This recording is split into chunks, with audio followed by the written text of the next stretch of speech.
मनोज जरांगेंसंदर्भातली आहे। मनोज जरांगे पाटील आपल्या भूमिकेवर ठाम असून 8व्या दिवशी सुद्धा जरांगेंचं उपोषण सुरूच आहे। दरम्यान मराठा समाजाला स्वतंत्र आरक्षण देण्याच्या भूमिकेवरून जरांगेंनी सरकारला इशारा दिलाय।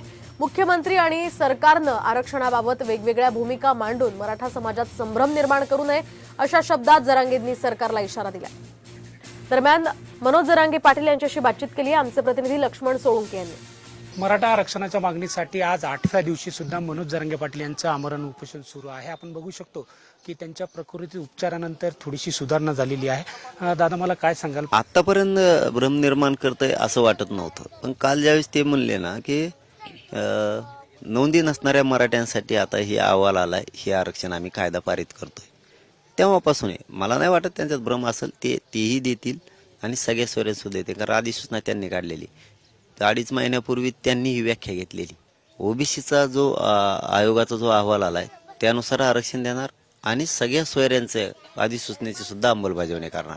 आता असं दिसतंय त्यांना वाटेल की आता अहवाल आलाय, आपण मराठ्यांना आरक्षण देऊन टाकलं, नोंदी नसणाऱ्यांसाठी ते राज्यासाठी इथून मग आमची लई फरफट झाली मराठ्याच्या पोराची। असंच आरक्षण दिलं, 1.5 वर्ष टिकलं, पोरांच्या नियुक्त्या झाल्या आणि आरक्षण रद्द झालं तर पोरांचं वाटलं झालं उभं आयुष्यच।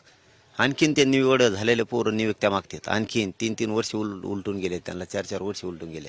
त्यामुळं ते तर द्याच, ज्याला घ्यायचं ते घेतील। तेही याच आंदोलनाचं यश, याच गोरगरिबांचं यश येते।